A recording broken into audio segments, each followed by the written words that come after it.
Voilà. Est-ce que tu peux lire ce verset qui va nous introduire pour l'enseignement de tout à l'heure? Matthieu 22, versets 37 à 38. Jésus lui répondit, « Tu aimeras le Seigneur, ton Dieu, de tout ton cœur, de toute ton âme et de toute ta pensée. C'est le premier et le plus grand commandement. »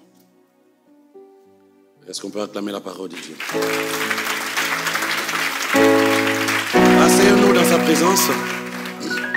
Merci encore pour votre présence et bienvenue à ceux qui sont là pour la première fois.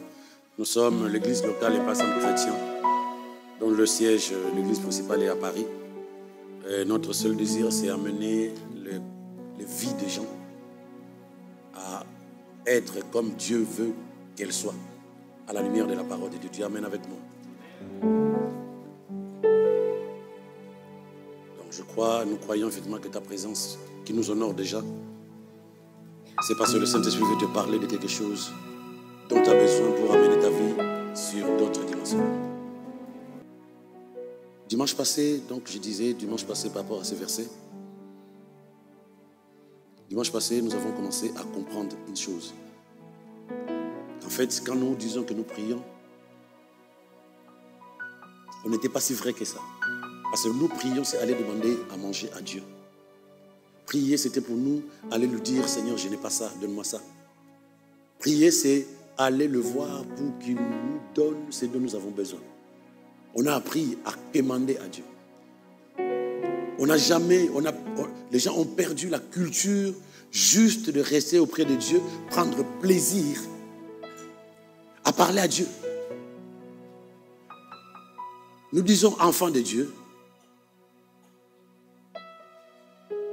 Dieu est censé donc être notre Père. Mais s'il est notre Père, pour quelle raison nous avons du mal à juste prendre du temps pour nous parler, sans ordonnance, sans facture, sans PV qu'il doit payer? Prendre ce plaisir. Et nous disons aussi, Seigneur, nous t'aimons. Tu as déjà chanté un chant qui ressemble à ça, Seigneur, je t'aime toute ma vie.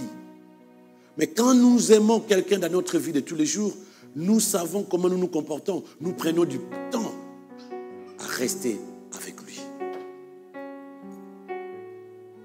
Nous prenons du temps à demeurer dans sa présence. Mais comme je disais, aujourd'hui, ce qui nous importe aujourd'hui, c'est regarder l'heure. Quand nous sommes dans la présence de Dieu, c'est quand est-ce que le pasteur termine. Les chrétiens sont assez temporels quand ils sont à l'église, mais pas devant la télé.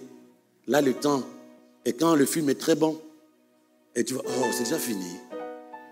Oui, c'est déjà fini. Mais je voudrais bien t'entendre un jour me dire, t'as fini de prêcher, pasteur? Non, mais continue. Es-tu capable? Et c'est ça, cette remise en question en disant, je veux bien que cette année soit une année de grâce pour toi et moi. Mais la grâce de Dieu, c'est dans la présence de Dieu. Je veux bien, et je prie encore et encore pour toi, pour que cette année, tu vois autre chose que ce que tu as vu en 2018, que tu sois un témoignage dans ta famille en disant, ta prière fonctionne, ton Dieu est fidèle. Mais ce n'est que dans sa présence, parce que pour que tu sois réchauffé, c'est auprès du feu. Et oui, tu veux que tu sois réchauffé, mais approche-toi du feu. La Bible nous dit, approchez-vous de Dieu, résistez, et il fuira loin de vous. Pour que le diable fuit dans ta vie, la première condition, c'est laquelle? Approche-toi de Dieu. Non pas le dire, Seigneur, tu as vu le diable. Non, approche-toi de Dieu. Tu n'as même pas besoin de prier parce que le diable sera incapable de venir te chercher dans la présence de Dieu. Mais il va commencer par, il va être. Là, Dieu n'a pas encore décidé de sa mort éternelle. Mais ce jour-là, il risque de mourir éternellement. Parce que comment un gars comme lui va-t-il s'approcher de la sainteté, de la puissance de Dieu? Comment? Quand je dis que Dieu n'a pas encore décidé, il a déjà programmé. Ah oui, on en parlera, ceux qui aiment bien. Parlez-nous de l'enlèvement.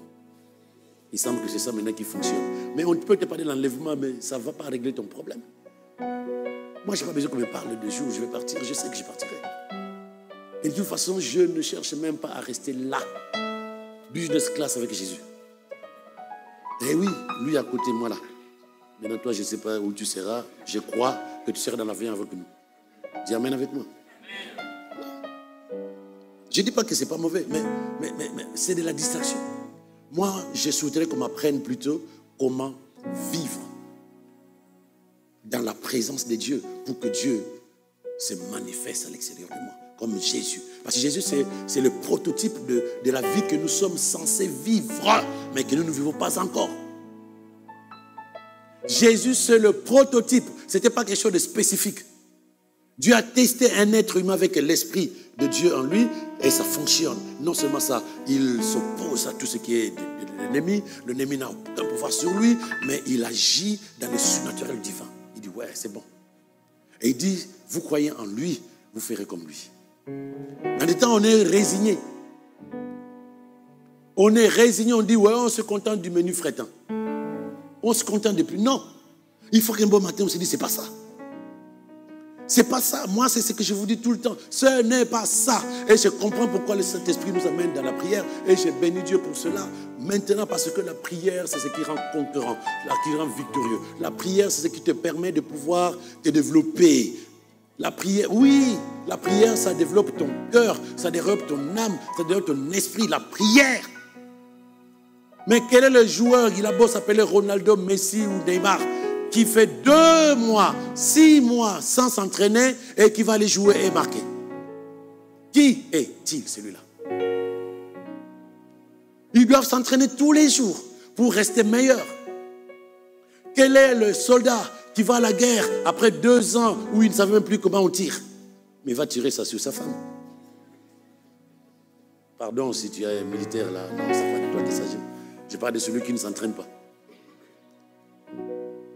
Quel est le chrétien qui attend une vie transformée si la prière n'est pas, c'est-à-dire que cette relation personnelle avec Dieu n'est pas sa raison d'être? Parce que tout ce dont tu as besoin, mon gars, c'est dans la présence de Dieu. Tout ce dont tu as besoin, on peut te raconter tout ce que tu veux. Un prophète, ou bien tous les prophètes du monde se mettent en rang, chacun avec une parole prophétique pour toi. Si tu n'agis pas par la prière, rien ne va s'accomplir. Voilà pourquoi certaines personnes sont déçues, parce qu'ils ont été prophétisés, entre guillemets, mais puis du jour au lendemain, rien ne fonctionne. Mais tu penses qu'on te donne des grains, si tu ne les sèmes pas, tu ne l'arroses pas, ça va pousser. Seul. On te donne des grains de blé, ils disent, ouais, j'aurai du blé, je vais vendre mon blé. Ils vont faire de la farine, et la farine, ils vont faire du pain, je vais manger du pain. Mais tant que tu ne laboures pas la terre, tant que tu ne sèmes pas, tu n'arroses pas, tu ne moissonneras rien du tout. Or, labourer, arroser, c'est dans la prière. Dis amen avec moi. Tout ce que tu attends, c'est dans la présence de Dieu. Tout à l'heure, je disais, lorsque tu as besoin de te réchauffer, tu ne dis pas, oh, le feu, viens vers moi, j'ai besoin de me réchauffer. Le feu dira, oh, toi qui as froid, viens vers moi, car moi, je ne bouge pas d'ici. C'est toi. Lorsque tu dis, nous savons que Dieu est créateur, Dieu possède tout, et tout ce dont tu as besoin, à partir de l'épingle, jusqu'à, je ne sais pas si tu veux posséder le monde, tout ça, Dieu est capable de te le donner. Mais reste, demeure, cherche à rester dans sa présence. Et ce n'est que dans sa présence, au travers quoi? Le plaisir que tu prends à demeurer dans sa présence. Demeurer dans sa présence, ce n'est pas dormir ici et en train de regarder ton téléphone. Demeurer dans sa présence, c'est prendre du temps par la méditation, prendre du temps par la prière. Tu oublies tes ordonnances. Je reviens sur mon exemple de tous les temps. Lorsque tu vas voir un parfumeur, c'est-à-dire la personne qui fabrique du parfum, lorsque tu vas le voir et tu passes 2 heures avec lui, tu ne lui demandes pas un parfum. Il y a 2 choses qui vont se faire. Tu ne lui demandes pas un parfum et il ne te donne pas de parfum. Mais en sortant de là, tu auras quand même un parfum sur toi. Et les gens vont te demander, mais pourquoi quel est le parfum que tu as mis? Tu dis non, je n'ai rien mis. Mais si, tu as un parfum. Alors, oui, je me souviens, j'ai passé 2 heures avec le parfumeur. Parce que dans sa présence, tout s'écrit gloire. Sinon, puisque c'est ton ami, le parfumeur, pour quelle raison tu vas demander? Il en fabrique des tas. Par défaut, quand tu vas partir en disant, attends, je vais te donner cette fiole, ça c'est exquis, ça c'est pour toi. Dans sa présence, il y a des choses que tu demandes aujourd'hui, tu ne les as pas, parce que tu n'as pas encore développé le désir d'être dans la présence de Dieu. Quand tu seras effectivement dans sa présence, tu verras les portes s'ouvrir alors que tu n'as pas prié pour que ça s'ouvre. Tu verras les choses s'arranger alors que tu n'as rien demandé, ça s'arrange. Parce que lorsque tu vis dans la présence de Dieu, Dieu t'utilise pour se glorifier. Lorsque tu es dans la présence de Dieu, le sorcier de ton village, le démon, l'autorité suprême qui était sur ta vie ne peut même pas venir te chercher dans la présence de Dieu. Il n'est même pas capable. Mais les chrétiens continuent à croire que le diable a encore un pouvoir sur eux. Entre-temps, ils se disent, je suis enfant de Dieu. On est en train d'embrouiller quelqu'un là. Comment peux-tu être dans la présence du Tout-Puissant que le diable craint? La Bible me dit que le diable sait que Dieu existe et il tremble. Il ne tremble pas de froid, il tremble de peur. Ton père fait trembler le diable qui te fait peur. Mais va comprendre quelque chose. Le Dieu que tu pries, rien que son nom, rien que la pensée de son existence, le diable qui te fait peur tremble. Les sorciers, ils s'enfuient, ils vont se terrer dans le terrain des lapins. Mais toi, tu as peur d'eux. Même eux-mêmes, ils ne comprendront pas. Mais c'est le fils de ce monsieur qui nous fait peur, oui. C'est la fille de ce monsieur qui nous fait peur, oui. Mais tu es sûr? Le petit démon de l'impudicité demande au démon de l'orgueil. Tu es sûr que c'est... Oui. Mais parce que moi, quand je vais là, mais il a peur de moi, je ne comprends pas. Ah, ils discutent entre eux. Parce qu'ils connaissent la vérité spirituelle. Les réalités spirituelles sont... Vous savez, la prière, c'est-à-dire que lorsque tu prends du temps à parler à quelqu'un, du nom de Dieu en Christ Jésus, je te garantis que ce n'est pas parler. Lorsque tu es dans la conscience que ces choses sont réelles, lorsque tu es dans la conscience que tout ce que tu es en train de dire, ce n'est pas que tu racontes ta vie, ces choses-là se manifestent. Parce que tout ce que l'on fait a toujours un résultat, même dans la vie de tous les jours. Tout ce que tu fais, tout ce que tu dis, ça a un résultat. C'est pourquoi il faut faire attention à tes propres paroles. Parce que nul, je savais que ça n'allait pas marcher. Je savais que ça n'allait pas marcher. Eh bien, pourquoi tu veux que ça marche alors? Puisque tu savais que ça n'allait pas marcher. Les gens pensent que c'est de l'humilité. Non, c'est de la malédiction. Auto-malédiction. Ça t'arrive pas au nom de Jésus. Auto-malédiction. À force de se dire, non mais tu sais, ma famille c'est comme ça. Quelle famille? Des enfants de Dieu? Ou là où Dieu t'a propulsé sur terre pour naître? Ça, c'est pas ta famille en réalité. Si tu es enfant de Dieu, c'est pas ta famille. Oh, que c'est pas facile de comprendre ça. Comment tu peux être à la fois enfant de Dieu et enfant de ton père biologique? Le monsieur, dame là, je bénis Dieu pour leur vie, c'est eux qui ont formé le corps dans lequel je suis, mais je suis esprit, venant de mon papa. Eux, Dieu les a utilisés pour fabriquer le corps dans lequel je me trouve aujourd'hui. Ces corps, je vais le laisser sur terre parce qu'il va pourrir, il va devenir poussière. Donc c'est pas moi. C'est pas moi. Quand je vois le frère, il a la barbe. Mais il y a 15 ans, je ne sais pas s'il avait déjà la barbe. Tu avais déjà la barbe, frère? Oui. Mais le corps change. Le corps change. Mais à l'intérieur de lui, il est le même. Donc, ce n'est pas ton corps qui est toi. C'est ton esprit. Et donc, si tu es vraiment esprit, c'est que tu dois revendiquer d'abord ton appartenance spirituelle avant de revendiquer son appartenance humaine. Malheureusement, c'est ça. Ça s'est inversé. Voilà pourquoi on a plus du temps à passer avec les humains, parce qu'on pense qu'on est humain, et moins de temps à passer avec Dieu qui est esprit, parce qu'on se dit, ouais, de temps en temps, on ira voir Dieu pour qu'il nous donne un peu de trucs. Dis avec moi, je suis enfant de Dieu. Donc aujourd'hui, nous continuons dans ce thème qu'on a commencé, retrouver le plaisir de parler avec Dieu par la prière. Mais le sous-thème d'aujourd'hui, c'est aimer passer du temps avec Dieu. Aimer passer du temps avec Dieu. Avec moi, aimer passer du temps avec Dieu. Quand tu dis à ta copine, à ton ami, non, j'aime bien, quand on est ensemble, j'aime bien. On ne voit pas le temps passer. Est-ce que tu peux le dire pour Dieu? Seigneur, c'est bizarre, hein? Je ne vois pas le temps passer quand je suis dans ta présence. Aimer prendre du temps à vivre dans la présence de Dieu. Aimer passer du temps avec Dieu. Aimer passer du temps avec Dieu. Aimer passer du temps par la prière, la méditation. Depuis quand tu as touché ta Bible? Quand les frères étaient passés dans ta maison pour voir quel est le verset où on parle des prophéties. Oui, il a dit la prophétie. Là. Attends, c'était dans Ézéchiel. Ah non, c'est pas Ézéchiel, c'est Habakkuk. Habakkuk 5. Non, c'est pas 5. Non, c'est pas ça, Habakkuk. Le pasteur avait dit ça le jour-là.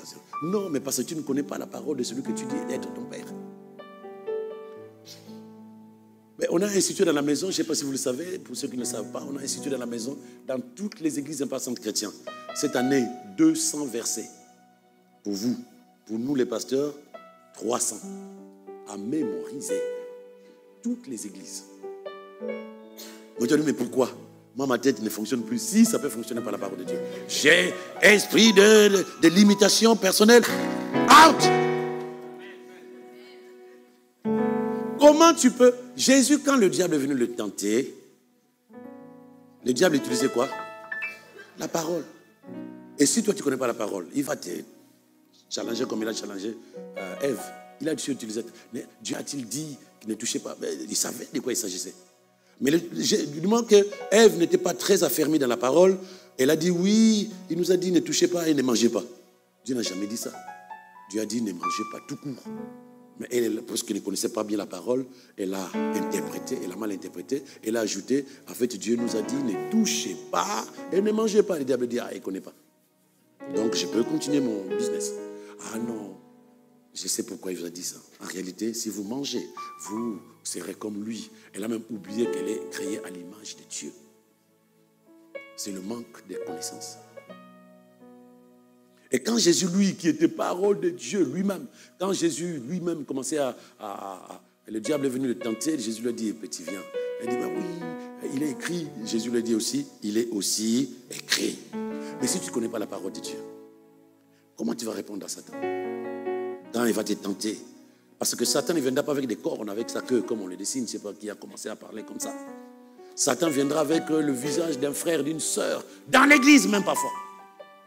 Mais il ne vient pas pour te dire non, va forniquer ou va tuer. Non, il va ébranler tes propres convictions. Mais tu dis, mais c'est un frère. Oui.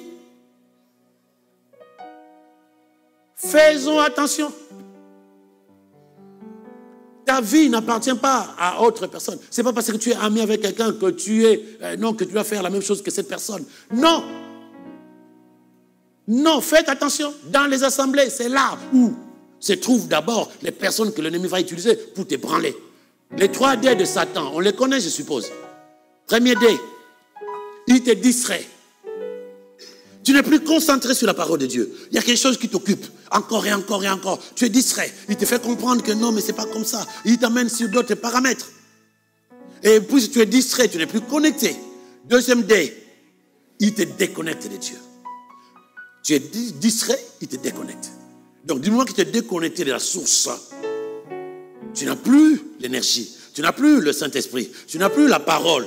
Et qu'est-ce qui se passe par la suite? Il te détruit. Distraction, déconnexion, destruction. Mais pour te distraire, il n'a pas besoin de t'amener. C'est parce qu'il t'amène quelqu'un qui a un visage bizarre comme ça, là. Tu ne vas pas être distrait. Tu vas avoir peur. Mais la distraction, c'est quelqu'un.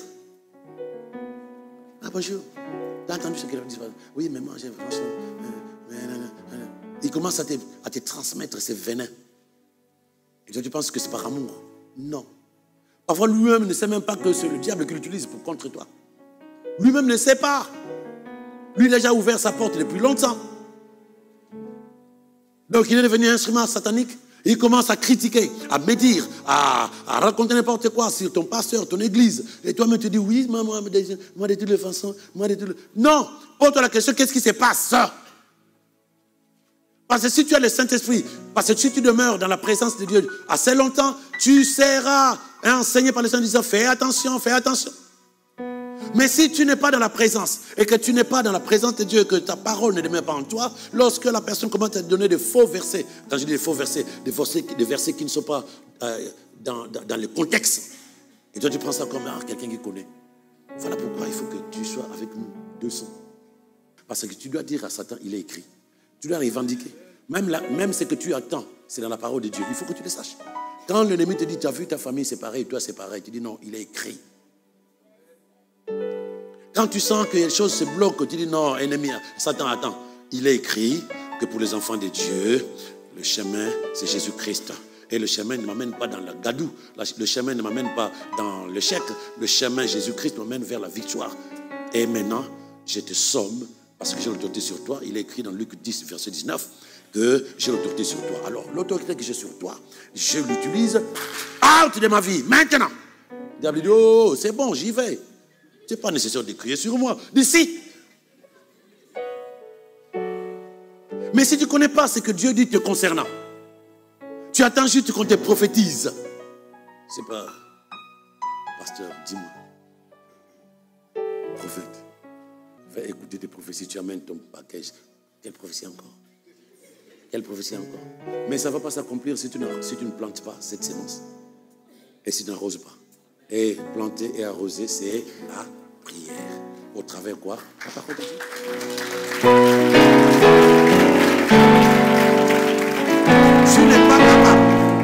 Tu n'es pas capable de pouvoir attendre de Dieu quelque chose si tu n'es pas dans sa présence. Tu prends un verre avec de l'eau chaude.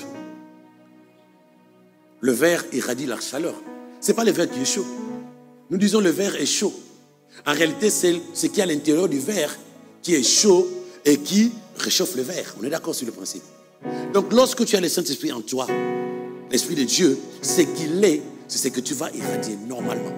Donc, s'il y a blocage, c'est qu'il y a un dysfonctionnement quelque part. Si tu crois que l'Esprit de Dieu est en toi, attends-toi à ce qu'il irradie la vie de Dieu en dehors. Maintenant, amène un glaçon. Amène un glaçon. Le verre est chaud parce que l'eau à l'intérieur est chaude. Amène un glaçon et pose sur le verre. Qu'est-ce qui va se passer? Le glaçon va se diluer.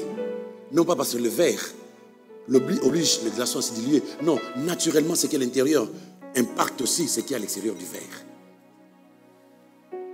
Dis-toi, je suis un verre, je possède en moi la parole puissante de Dieu. Je suis un instrument, je suis un vase. À l'intérieur de moi, le Saint-Esprit de Dieu. La Bible me dit que je suis le temple du Saint-Esprit.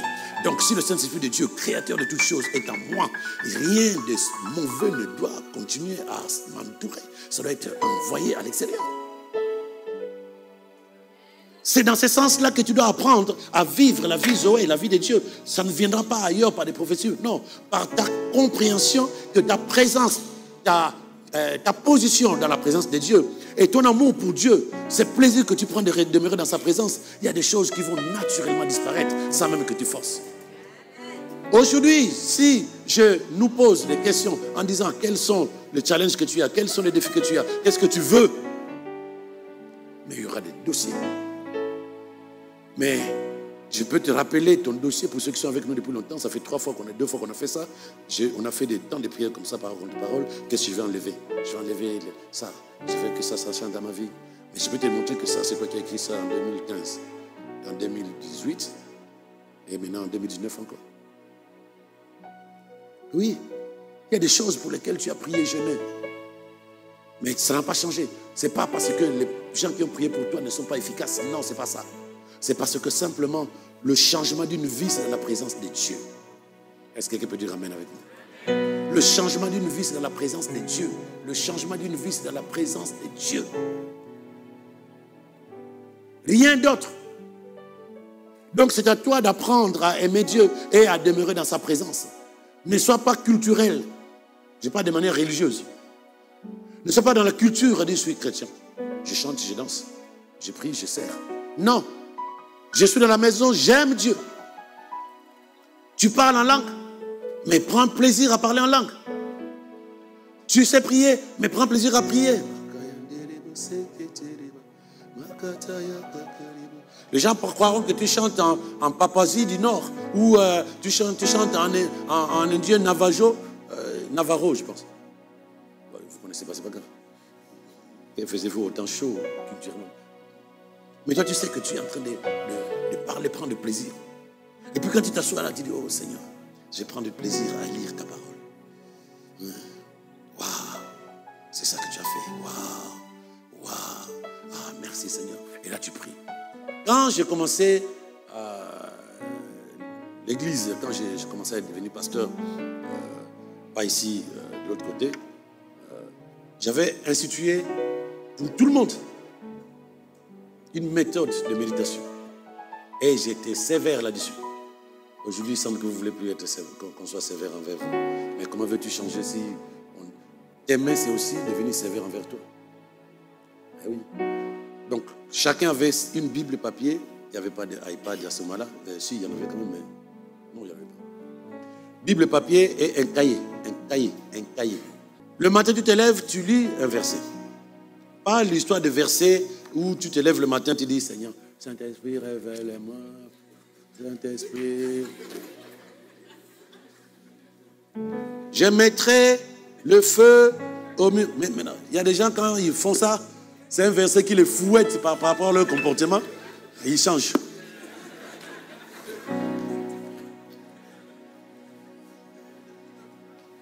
Non, la parole de Dieu commence au commencement Dieu et ça termine par Amen. Donc tu ne peux pas enlever. Tu enlèves, Dieu dit, si tu enlèves, tu es maudit. Tu ajoutes, tu es maudit. Alors, ne cherche pas ma déduction en vain. Prends la Bible, tu dis, Seigneur, on va y aller. Donc, les gens, ils lisaient ça. Donc, je médite, verset. Qu'est-ce qu'il me dit? Bon, on en parlera, parce que là, on est là-dedans. Qu'est-ce qu'il me dit? Et quand tu as fini la méditation, tu comprends, tu écris ce que tu as compris. Tu écris ce que tu as compris, et après, tu prends des engagements par rapport à ce que tu as compris. Seigneur, merci pour ta parole. Voilà, je m'engage à tant. Et tu pries par rapport à ça. Donc la journée, tu rumines ce que tu as lu. Ce qu'on appelle prier sans cesse. Ce qu'on appelle médite le jour et nuit. Donc lorsque tu marches au travers le verset que tu as lu, inspiré par le Saint-Esprit, tu es capable de pouvoir gérer tes actions, tes pensées par rapport à ces versets. Quel qu'il soit, je te garantis que tu peux le caler sur les actions de ta journée. Quels que soient les versets. Même si c'est la femme cananéenne, tu verras que là-dedans, tu vas puiser des informations spirituelles qui vont t'aider à gérer ta journée. Mais quand tu n'as pas la parole de Dieu, tu vas fonctionner avec des pensées humaines.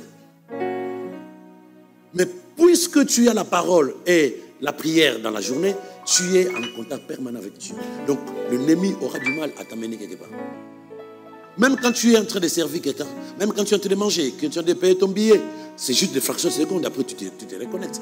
Elle est là, je ne sais pas, oui, non, elle est où? Un jour, on était dans un métro. Je rentre dans le métro, j'ai prié. Mais là, je ne priais pas pour moi. J'ai prié pour les gens qui rentrent. Chaque personne qui rentre. Je ne sais pas qui il est. Ses frères, je ne connais pas d'où il sort. Cette sœur qui rentre. Mais tu te dis, Seigneur, si tu me connectes avec cette personne, bénis cette personne. Je ne sais pas quels sont ces challenges. Donc j'ai prié. Comment je vais rester pendant 30 minutes en train de regarder les habits des gens qui entrent, qui sortent? C'est que beaucoup de gens, lui, il a bien, ça c'est bien. Je vais aller chercher ça chez Primax. Mais ça, c'est mal utiliser le temps que Dieu te donne. Enfant de Dieu, disciple de Jésus-Christ.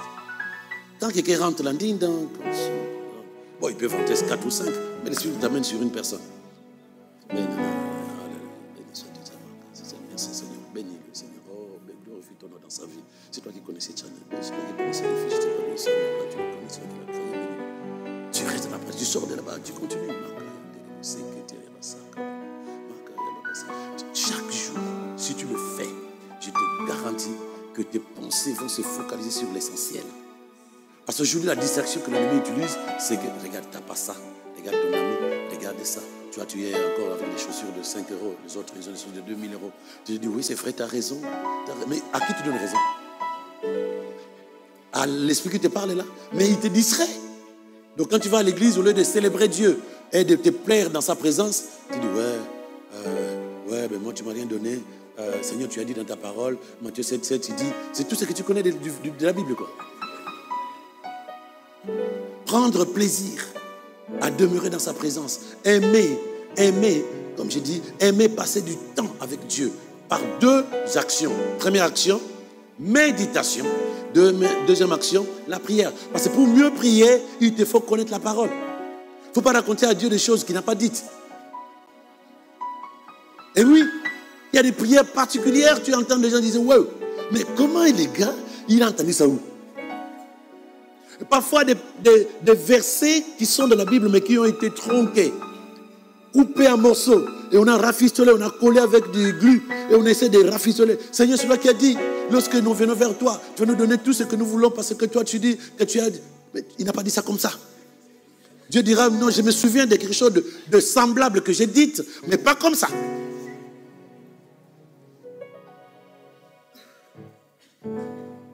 Oui, tu as dit, demandez, je vous serai donné. Maintenant, Seigneur, tu as dit, je n'ai jamais demandé. Voilà pourquoi. Seigneur, je te demande aujourd'hui, Seigneur, fasse que mon ennemi, Seigneur, qu'il meure, venge-moi. Dieu dit, mais n'oublie pas que je suis le Dieu d'amour et de compassion. En fait, on arrive à rafistoler les choses parce qu'on ne connaît pas la parole. Mais quand tu prends du temps à demeurer dans sa présence, c'est pas facile, je suis d'accord. Parce que les habitudes négatives sont passées par là. Mais en même temps, tu as besoin de quelque chose. Ce que tu veux est dans la parole. Dis Amen. N'oublie pas ce que je nous dis tout le temps. Dieu ne te donnera pas un mariage si tu veux te marier. Dieu ne te donnera pas la paix dans le cœur si tu es perturbé. Dieu ne te donnera pas un travail. Dieu ne te donnera pas une maison. Rien du tout. Donc si tu entends quelqu'un venir te dire, viens, on va prier pour que tu aies une maison, fuis. C'est pas bon. Si quelqu'un te dit, viens, je vais prier pour que tu te maries. Pose-toi la question, est-ce qu'il a un mari déjà pour moi ou pas? Parce qu'en réalité, tout ce dont tu as besoin est dans la parole de Dieu. Donc quand tu demandes quelque chose à Dieu, il t'amène où c'est? Dans sa parole. Parce que c'est la parole qui crée. Quand tu demandes quoi que ce soit que tu demandes à Dieu, il va te dire, ma fille, mon fils, j'ai tout accompli par ma parole. Va chercher ma parole. Donc toi, tu n'as pas développé cette culture, tu n'as pas retrouvé le plaisir de parler à Dieu par la prière et d'aimer passer du temps dans sa présence. Comment peux-tu trouver les pépites qui te concernent? C'est là où tu vas dépendre de Dieu. C'est là où tu vas être amer même quand tu pries. Tu es dans l'église, oui, mais tu n'es pas si heureux que ça. C'est comme si tu es dans une culture, tu es dans une contrainte. On me dit, ouais, il faut que je prie. J'ai peur d'aller en enfer. Mais prier Dieu, ce n'est pas juste pour que tu n'ailles pas en enfer. Prier Dieu pour que ta vie soit comme la sienne. Le jour où tu t'es converti, ça fait des années. Mais pourquoi tu es sur terre? Mais parce qu'il attend que tu manifestes enfin la vie de Dieu. Parce que c'est pas quand il a créé l'être humain. Quand il a créé l'être humain, ce n'est pas la vie que nous avons sur terre aujourd'hui qu'il a donnée aux êtres humains. C'est faux. Ça, c'est le diable qui a amené la mort, la maladie, le péché. Et quand Jésus est venu, c'est pour enlever toutes ces choses et remettre ce que Dieu avait planifié pour les êtres humains.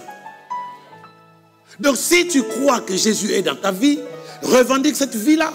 Parce que Jésus est venu remettre l'ordre dans ta vie.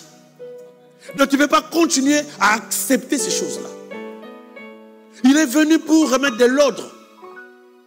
Donc ce que tu vis, si ce n'est pas pour la gloire de Dieu, tu refuses. Donc Jésus n'est pas venu pour que tu ailles au ciel. Ça, c'est la récompense que Dieu donne à ceux qui travaillent pour lui sur terre. Hey! Maintenant, je ne sais pas si tu seras avec moi dimanche prochain. Parce que quand je te dis ça, tu me dis comment ça? Mais Jésus est venu pour que nous allions au ciel. Non! Jésus est venu pour que nous soyons des enfants de Dieu. Et les enfants de Dieu vivent dans la maison de Dieu. Donc lorsque ton corps sera expiré, naturellement tu rentres chez papa. C'est normal. Donc ce n'est pas un planning, ce n'est pas un projet. Mais il est venu pour déjà nous libérer. Parce que la terre a été donnée aux êtres humains. Donc nous sommes propriétaires de la terre. Or la terre, le diable a pris pouvoir sur la terre. Jésus est venu, Dieu lui-même est descendu. Car le Fils car la Vierge sera enceinte. Pardon? Il enfantera un fils, on lui donnera le nom de Emmanuel, qui signifie Dieu parmi nous. Dieu sera baissé sur la terre pour changer l'histoire de sa créature qu'on appelle l'être humain. C'est pas pour rien qu'il est venu. Parce que si c'est pour t'amener au ciel seulement, il aurait juste te dit, bon, j'ai tué tous les humains qui reviennent chez nous. Parce que c'est pas bon ce qui se passe sur terre. Mais parce que la terre est ta propriété, frère. La Bible dit la terre a été donnée à qui? Aux hommes, toi et moi. Cette terre-là, le diable n'a pas sa place. Donc, chaque fois que nous travaillons pour l'expulser, nous sommes en train d'accomplir la volonté de Dieu. Que l'homme repossède la terre. C'est pourquoi, lorsque les gens parlent de l'enlèvement, mais ils ne lisent pas aussi la partie de la fin là où Dieu dit, la Bible dit dans Révélation, Apocalypse, la nouvelle Jérusalem est descendue du ciel. Bref, je résume. Parce que les gens se disent, oui, vas-y, tu me parles d'Apocalypse, qu'est-ce qu'il dit? Quand la guerre sera finie, le diable, la bête, l'antéchrist, le dragon et tous ceux qui ne croient pas en Jésus-Christ seront jetés au feu. D'accord? Ce n'est pas ton héritage au nom de Jésus, à condition que tu sois obéissant à la parole de Dieu. La Bible dit que Dieu va créer une nouvelle terre, un nouveau ciel. Donc la terre là, il va la détruire. Le ciel, il va détruire. Il va créer un nouveau ciel, une nouvelle terre. Et à partir de ces deux éléments qu'il va recréer, il va prendre les élus, ceux qui étaient enlevés, qu'il avait mis quelque part dans le sein d'Abraham, il va les retourner sur la terre. Parce que le plan de Dieu n'a jamais changé. L'homme sur la terre, moi dans le ciel. Mais puisque la terre a été polluée, il est temps de nettoyer, de tout casser, d'enlever Satan du monde. Il va remettre ses enfants sur la terre, la nouvelle terre, avec un nouveau ciel, avec une différence, une légère différence. Il n'y aura plus de soleil, il n'y aura plus de lune, il n'y aura plus d'étoiles. Parce que la lumière, c'est Jésus-Christ. La Bible dit, c'est lui qui va éclairer. Et ces gens-là, nous, toi et moi, la Bible dit, nous régnerons pour l'éternité. Où c'est? Sur la terre. Parce que quand il a créé l'homme, ce n'était pas pour qu'il meure. Et oui. Mais en étant aujourd'hui, c'est comme si c'était la normalité, c'est ça. Donc il va remettre de l'ordre en disant, ok, le voyou là est parti, je le détruis pour des bons. Maintenant, je remets ce que j'avais envie de faire. L'homme va régner éternellement sur terre avec Jésus comme roi des rois. Plus de maladies, ce n'est pas moi qui l'ai dit, c'est dans la Bible. Plus de maladies, plus de haine, plus de violence, plus de guerre. Ça, c'est les œuvres de Satan. Mais puisque Satan n'existera plus, l'homme vivra la vie de Dieu. Mais cette vie de Dieu commence déjà maintenant avec toi et moi, parce que Jésus est avec nous. Il faut que nous l'acceptions. Mais nous ne pouvons pas la vivre si nous sommes loin de lui.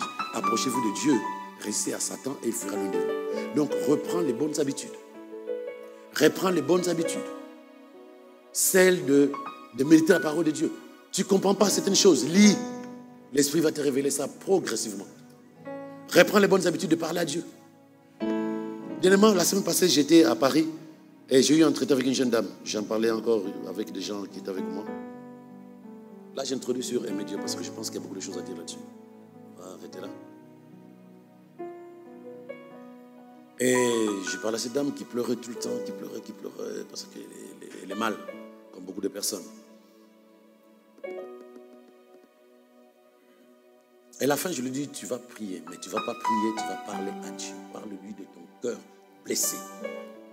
La seule chose que tu dois faire, tu ne dois pas lui manquer de respect. Ce n'est pas parce que tu as mal que tu vas crier sur Dieu. Mais parle-lui comme un père, comme une fille qui parle à son père. Je vous garantis, les amis, j'ai fait cet exercice à plusieurs personnes et ça marche. Mais elle m'a fait du bien. Surtout qu'elle n'a même pas dit ceci. Elle a fait des formations chez nous, mais elle est dans une autre église. Mais tes parles, tu sens vraiment que ce n'est pas une prière fabriquée. C'est un cœur qui parle. Et ces prières-là ont deux avantages. C'est des prières efficaces et productives qui n'échouent jamais. Parce que ton cœur est vrai. Et deuxièmement, tu peux passer des heures à parler avec Dieu. Mais quand tu pries, c'est difficile que sinon tu vas patiner. Alléluia, alléluia, tu es Dieu puissant, alléluia. Parce que la gloire est là, si le ciel et la terre sont remplis de ta gloire. Merci Seigneur, parce que, alléluia. Eh bien, on se calme. Dis-moi quelque chose qui me fait plaisir.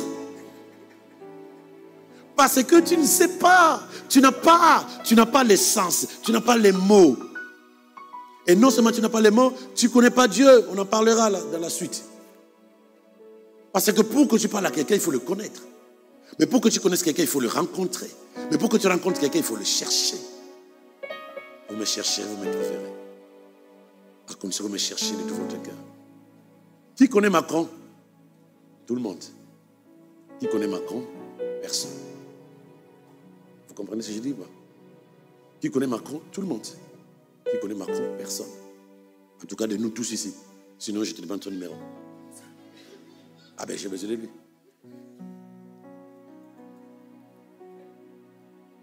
Connaître Dieu, c'est une chose.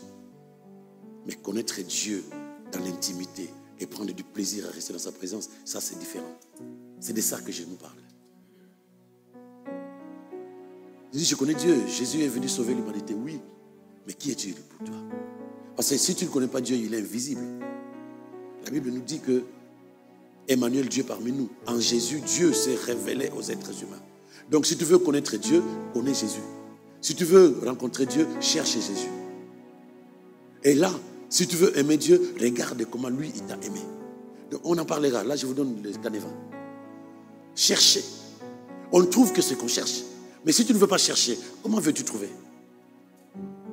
Si tu ne veux pas chercher Dieu pour que tu le rencontres, comment veux-tu le trouver afin que vous soyez amis?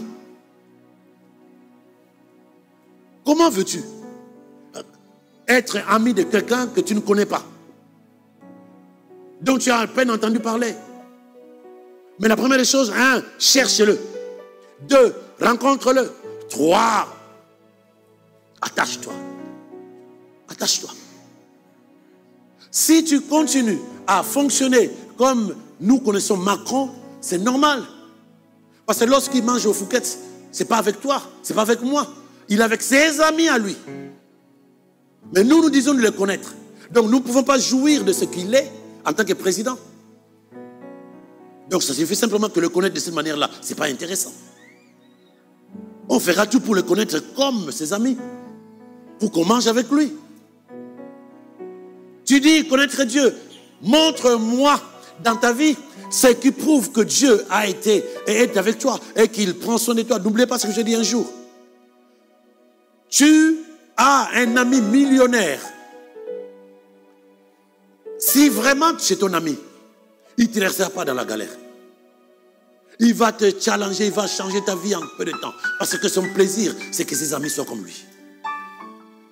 Un millionnaire qui est dans le pétrole, qui a une jet privé, et il t'appelle pour te dire non, qu'il voyage pour Dubaï. Et tu es où? Mais je ne t'entends pas très bien, je suis dans le métro. Mais tu vas où? Je vais à l'église. Il dit, ah bon? Ok, d'accord. Mais écoute, j'arrive mercredi. Mais avant même d'arriver à Dubaï, il a commandé pour toi une voiture. Mercredi, il débarque et il dit, viens avec moi. Franchement, tu me fais honte, tu ne m'as pas dit que tu n'as pas de voiture. Il règle tes problèmes parce que c'est normal pour lui. Enfant de Dieu, Dieu n'est pas capable de régler tes problèmes. C'est qu'il y a un problème. Mais ce n'est pas à son niveau.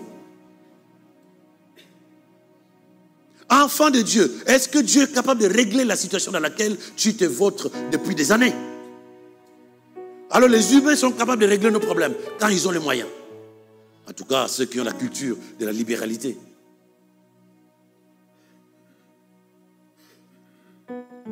Un ami millionnaire peut changer ta vie. Un père, Dieu. Un grand frère, Dieu. Est-ce qu'on peut se caler sur cette réalité-là? Pour qu'on se dise, bah non, c'est pas normal. C'est pas normal. Il faut que les choses changent. Il faut que je décide de changer. Mais comment? Je m'approcherai davantage de lui. Parce que du moment qu'il est chaud, je serai chaud. Et du moment que je serai chaud, tout ce qui est imperfection va tomber. Du moment qu'il est puissant, je serai puissant. Et plus je serai puissant, je saurai combattre l'ennemi de ma vie. Du moment qu'il est vie, je serai vie. Et plus je serai vie, tout ce qui est mort au-dedans de moi va vivre. Mais ce n'est que normal, c'est le lien. Ce n'est pas une... Les nationales ne sortent pas automatiquement sur l'autoroute. Ben, en tout cas, je pense. Les nationales d'abord départementales et puis autoroute. Donc tu ne peux pas te dire non, dans l'état dans lequel je me trouve là, Dieu me connaît, c'est suffisant, j'aurai. Non, ce n'est pas la volonté de Dieu que tu restes comme ça. Et quand on parle comme ça, on pense qu'on est en train de vous amener à devenir riche financièrement. Si c'est ce que Dieu veut, gloire à Jésus. Mais ne refuse pas ça. Mais ce que je suis en train de nous faire comprendre, c'est que dit la parole de Dieu, vivre la vie de Dieu, c'est que dans ton cœur déjà, tu n'es plus déprimé, tu n'es plus comprimé, tu n'es plus supprimé, tu n'as plus peur, tu ne rases plus le mur. Tu es en paix, tu es dans la joie, tu n'es plus congelé. Comment ça va par la grâce de Dieu? Non, ça va bien, tout va bien. Je n'ai pas besoin. Je n'ai pas besoin de posséder des milliards pour que je me sente bien. Je me sens bien surtout. Je me sens bien, je me lève le matin, je sens comme si j'ai bouffé du lion. Un lion mâle, pas une lionne, un lion. Je dis, wow, je me sens bien. Mais les gens attendent qu'ils aient des milliards dans leur compte et une voiture qui les attend, et le frigo est plein. Oui, Dieu est merveilleux. Mais ce n'est pas parce que tu possèdes que Dieu est merveilleux, il est toujours merveilleux. C'est cette liberté, cette compréhension, mais dans sa présence. La Bible dit dans sa présence, tout. C'est là, c'est fait quand Dieu est dans sa présence, ta vie, c'est un instrument pour la gloire de Dieu. S'il te plaît. Jésus lui répondit, tu aimeras le Seigneur ton Dieu de tout ton cœur. La dernière fois, je nous disais, à la lumière de la parole de Dieu, qui a pris la première place dans ton cœur? Qui a pris la première place dans ton cœur? Parce que Dieu nous reprochait à certaines personnes, à ces moments-là, c'est que je suis contre toi. Malgré tout ce que tu fais dans mon assemblée, malgré que tu donnes aux gens, à la maison, tu donnes à des gens qui n'ont pas, tout ça c'est bien. Mais en réalité, tu as perdu ton premier amour. Qui est devenu ton premier amour? Est-ce que tu as répondu à cette question? Qui est devenu ton premier amour? Mon amour. Quand tu dis ça, de qui il s'agit? Quand tu dis mon amour, de qui il s'agit? Un être humain. Alors Dieu est à quel niveau dans ton cœur? Parce que la Bible me dit, tu aimeras le Seigneur de tout ton cœur. Aimer les autres, ma femme, mes enfants, je les mets où? Si tout mon cœur, je vais mettre Dieu. Parce que tu aimeras encore davantage ces gens-là au travers de l'amour que tu auras de Dieu. Quand Dieu est à la première place, tous ceux qui sont là-bas vont être aimés de l'amour de Dieu qui va se répandre. Est-ce que quelqu'un me suit? Mais si Dieu est ton amour, mais si c'est un être humain, si c'est ta voiture, si c'est ton travail, si c'est toi-même, il y a des gens qui sont très narcissiques. Quand ils se lèvent, c'est 1 heure pour se regarder sur la glace en disant, ouais.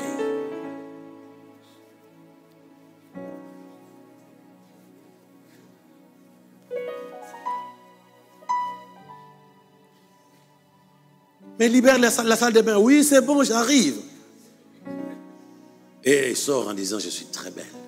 Bon, souvent c'est les hommes aussi quand même. J'allais dire souvent c'est, on dit encore, nous les femmes. Non, les hommes aussi, il y a des hommes narcissiques. Donc, ton premier amour c'est toi. Et maintenant quand tu dis j'aime Dieu, tu le mets où? Parce qu'une vie, pour être transformée, a besoin de quelque chose de l'extérieur. Parce que si toi-même tu étais capable de changer ta vie, ça aurait déjà changé. Mais du moment que ta vie n'a pas encore vraiment changé, ce n'est pas la vie que tu désires. Alors dis-toi comment? Parce que lorsque tu es enfermé, tu ne peux pas te libérer. Ce n'est que dans les films. Où le gars, ça c'est l'acteur principal. C'est pour que tu achètes. Mais la vérité, c'est que quand tu es bloqué, quand tu es prisonnier, il faut quelqu'un du dehors pour t'ouvrir. Quand tu es malade, il faut quelqu'un d'autre que toi. Parce que si ton corps est malade, c'est que toi-même, tu n'as pas pu. Donc, il faut quelqu'un du dehors. Et je ne parle pas d'un être humain forcément, je parle de l'esprit. Quelqu'un d'autre. Il faut que tu apprennes à voir ta vie non pas de manière charnelle, mais spirituelle, pour que tu sois capable de voir le monde spirituel. Romains 1, je termine sur ce verset-là. Romains 1, verset 20. Donne-moi ça, s'il te plaît. Romains 1, verset 20, en parole vivante. Depuis la création du monde, les œuvres de Dieu parlent à la pensée et à la conscience des hommes de ses perfections invisibles. Quiconque sait regarder peut y discerner clairement sa divinité et sa puissance. Aussi, depuis les temps anciens, les hommes qui ont sous les yeux la terre et le ciel et tout ce que Dieu a créé ont connu son existence et son pouvoir éternel. Ils n'ont donc aucune excuse de dire qu'ils ne savent pas que si Dieu existe. Donc aujourd'hui, le problème c'est celui-là. Il y a des gens qui sont dans les assemblées qui pensent qui croient en Dieu, mais qui arrivent, quand ils ont des problèmes, à douter même de l'existence de Dieu. Parce que tu ne vas pas penser que Dieu n'existait pas parce que la maladie de ton corps a duré 6 mois. Tu ne vas pas commencer à douter de son existence parce que ce que tu as demandé depuis 2 ans en jeûnant, en priant, tu ne l'as toujours pas. Ce n'est pas ça qui fait qu'il existe ou pas. Que tu pries, que tu ne pries pas, il existe. Que tu l'adores pas, il existe. Donc ce n'est pas par rapport à nous qu'il faut penser Dieu. Non, c'est par rapport à lui. Il est Dieu. Sans toi, il est Dieu. Avec toi, il est Dieu. C'est à nous. C'est nous qui avons besoin de lui. Dis amen. Regarde, je le répète. Lorsque tu vois le poisson dans l'eau, c'est pas l'eau qui supplie. Poisson, s'il te plaît, viens demeurer en moi. Non. C'est le poisson qui a été créé dans l'eau. Je répète ça. Je vais terminer sur ça et on va se lever. Regarde. Quand Dieu a créé l'univers, il a commencé par créer le ciel et la terre. Il a séparé la lumière des ténèbres. Il a créé le ciel, la terre et la mer. 3 choses. Ciel, terre, mer. Après, il change de stratégie. Dans le ciel, il dit du ciel, donc il a déjà créé le ciel, du ciel qu'il y ait des luminaires, des lampadaires, des étoiles. Donc les étoiles ont été créées dans le ciel. Sans ciel, il n'y a pas d'étoiles. Les étoiles dépendent du ciel. Et dans la mer, il a créé quoi? Les poissons. Il a dit que de la mer sortent les animaux vivants de toutes sortes, qu'on appelle poissons. Donc, les poissons sans la mer n'existaient pas. Donc le poisson, comme je le disais un jour, si tu vois un poisson en train de nager dans la prairie à côté de la ferme de M. Romain, dis-toi, ce n'est pas normal. Parce que le poisson sans eau, il n'existe pas. Il meurt. Toi, tu ne peux pas respirer sous l'eau. Mais lui, c'est son environnement naturel. Il est à l'aise dans l'eau. Toi, tu vas boire la tasse. Mais lui, c'est son environnement naturel. Est-ce que tu comprends ce que je veux te dire? Alors, il arrive pour l'être humain. Il dit, ce n'est pas par la terre, ni le ciel, ni la mer, mais l'être humain, je le sors de moi-même. C'est-à-dire que l'être humain dépend de qui? De Dieu lui-même.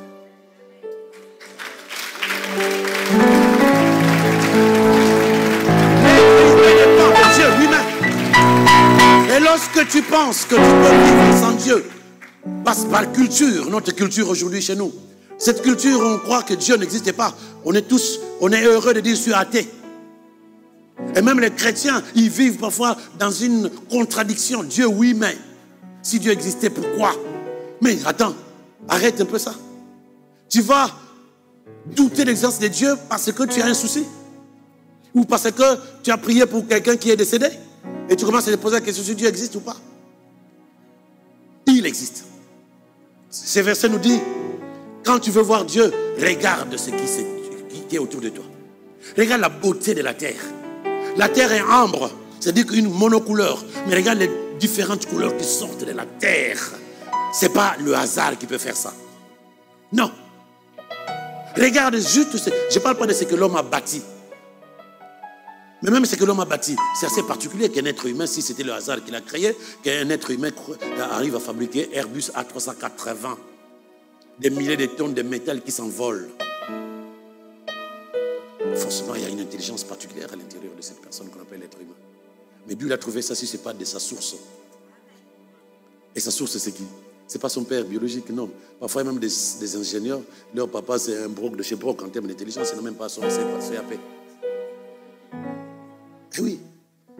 Il est ingénieur, mais ses parents, même pas un CAP. Donc, ce n'est pas chez lui, chez eux qu'ils ont trouvé ça. Non.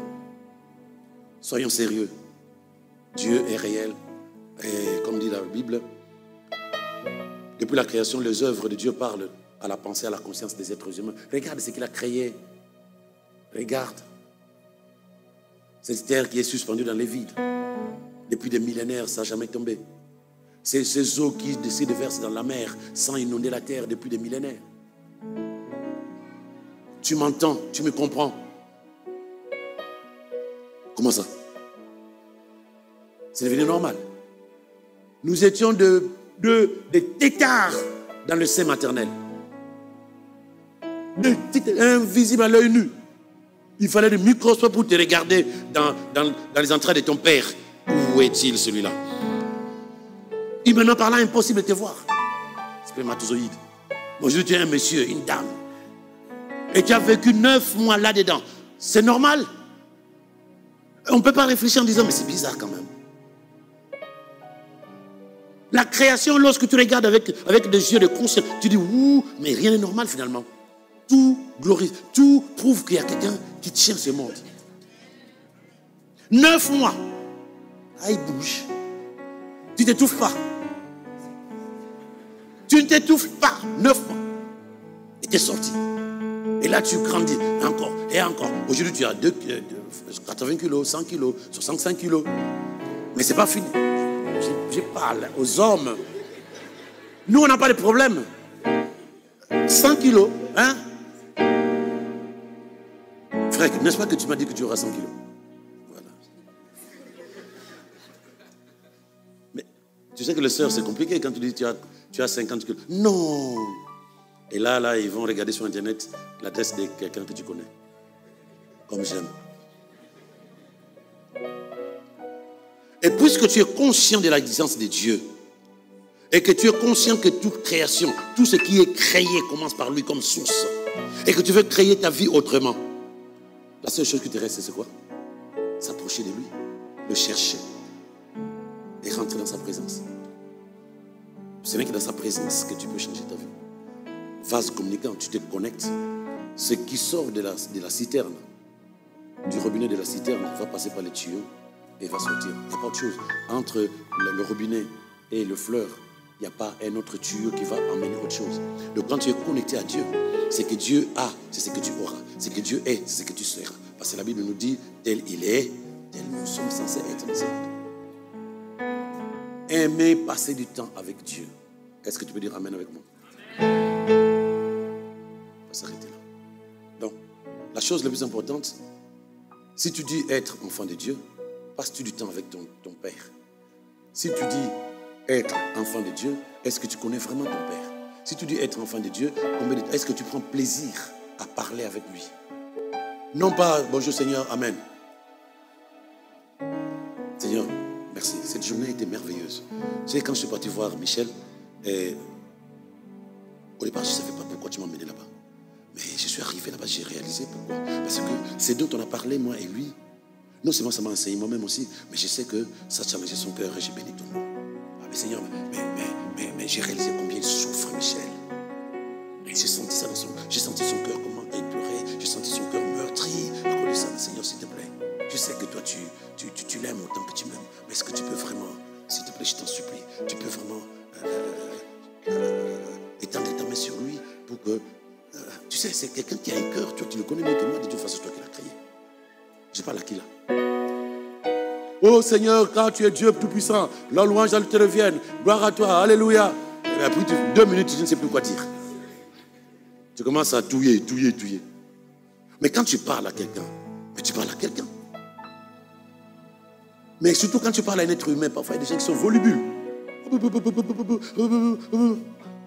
Mais avec Dieu, c'est impossible.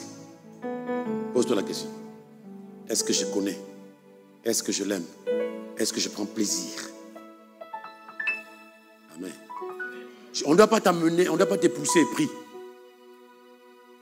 Et me dit comment prier encore la sœur là? Mais Seigneur, notre Dieu, tu as créé le ciel et la terre. Si c'est ça que l'Esprit t'amène à dire, Amen. Mais